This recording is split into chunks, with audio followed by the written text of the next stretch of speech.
Welcome to episode 326 of the show. If you've been paying attention to the numbering that I've been using in the previous recordings, you'll notice that so far things haven't added up. And that's because I made a mistake. I haven't been tallying the recordings properly. So the numbering with the last episode was wrong, and it's not that this episode is numbered wrong. So yes, some of you might be suggesting that perhaps it's time to get an admin person here, someone to help out with the recording and keep things tidy, show notes and all that, just so that we don't have these mishaps. But until I have enough money to afford Titi was the host of the I Beg Who Send Me podcast. That's the one that I mentioned about 3 or 4 episodes ago that I was interviewed for recently. The recording should be out in another 2 or 3 weeks. When it's available, I'll let you guys know, and I'll also put it up here directly so that you can hear me vibing off someone else on another podcast, so that just to break the monotony of me going on for over 300 episodes alone by myself. So if you love the content that you've been receiving here, but you would like for the break from the monotony once in a while, then have no fear. Something really good is coming to you in a couple of days, maybe 14 or 21 days out.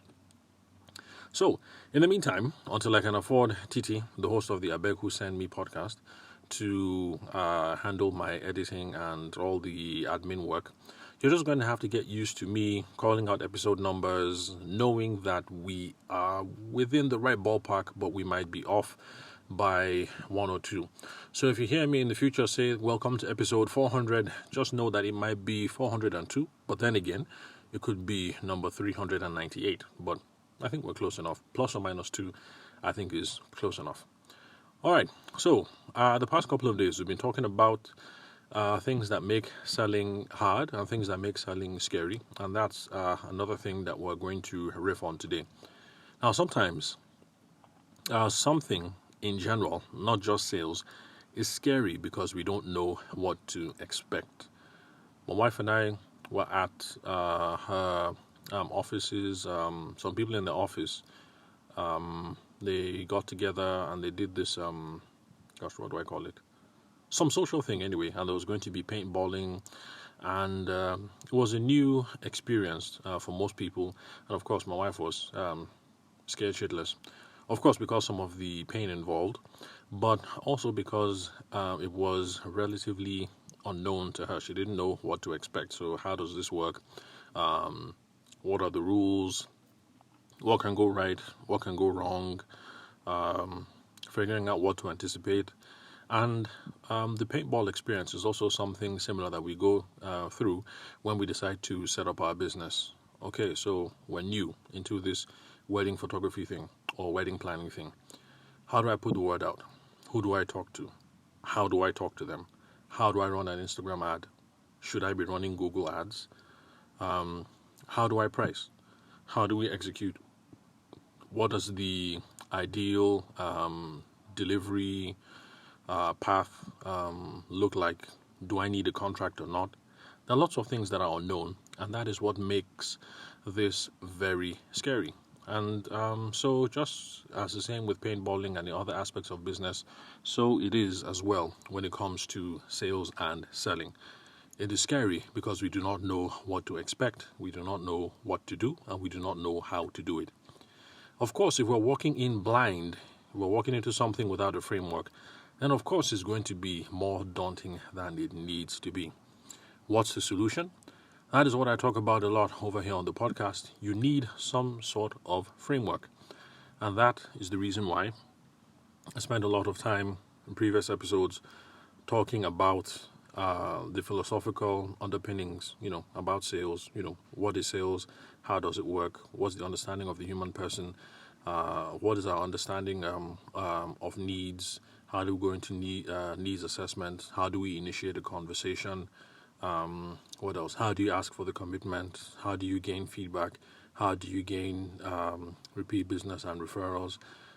So that's the reason why we've been talking about all the things that we have on this podcast so far for the last over 300 episodes plus, because I'm trying to get you guys, those of you who are newbies, trying to get you guys to key into this idea of an overarching framework, because once you have a framework and you see how everything is related, how A is related to B, to C, and to D, then it becomes a whole lot easier picking up the phone to make the phone call, because you have a framework, you have a plan, you know what it is to say.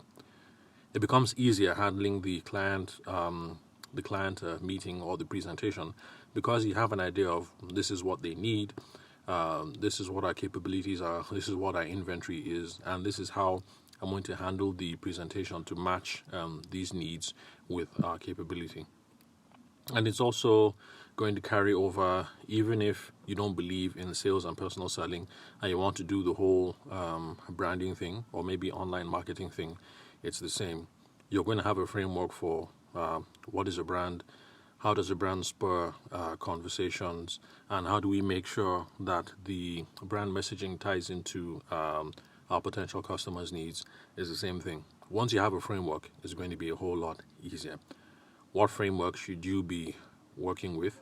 That's the whole point of the podcast. So I'm not going to say it in this episode. Also because the framework, a sales framework, is really all encompassing, and so it's not really something that you can reduce to one particular episode. So if this is your first time of listening to the show, once you're done with this, listen to previous episodes and you will begin to see this framework materialize. But one thing that I've said time and time again is that a whole part of the framework involves us realizing that first and foremost, we are salespeople, we are sales professionals.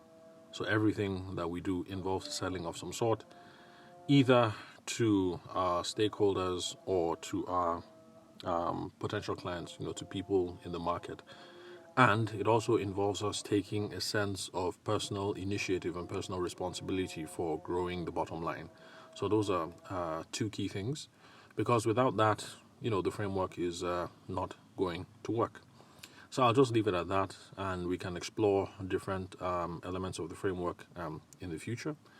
And if you're new to the podcast and you're going through previous episodes and you just want the meat, you want some tactics, just look for any podcast episode over here that has trust, need, help, or hurry in the title.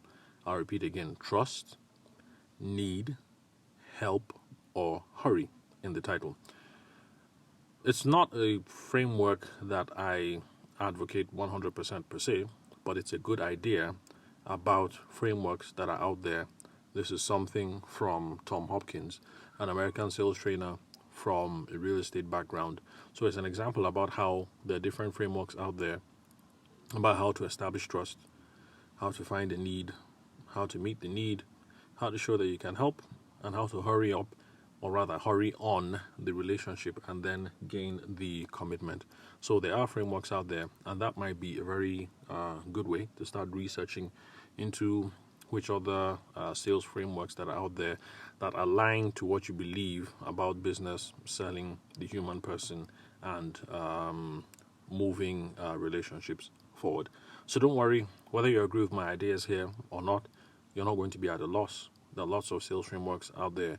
You're going to be able to find something that vibes with you. So, that's it pretty much. Coming on to the 10-minute mark, so I'm just going to wrap it up here.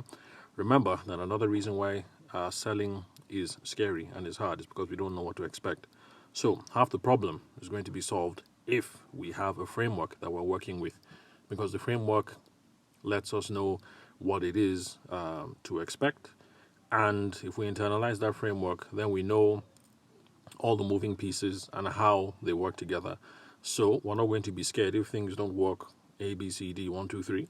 So even if we get stuck in a situation where we're at Z and looks like we're working backwards, it's not going to be a problem because we have the framework firmly internalized and in our minds, and we know what's important, what to move around, and where to go next. So thank you very much for listening to episode 326 again for the Sales for the Nigerian Wedding Industry podcast. I'm your host, Abuja-based sales consultant and event media professional, Tavishima Ayede. Thank you very much for your time and attention. I'll catch you guys at the next recording. If you found anything here useful, remember to subscribe so that later episodes are going to show up on your phone and so you get that ding in your notifications. Also, remember to share with your friends, family, associates, so that you can get this goodness. And remember to share with your enemies as well, because if you're going to be an ethical Christian, we also want our enemies to succeed.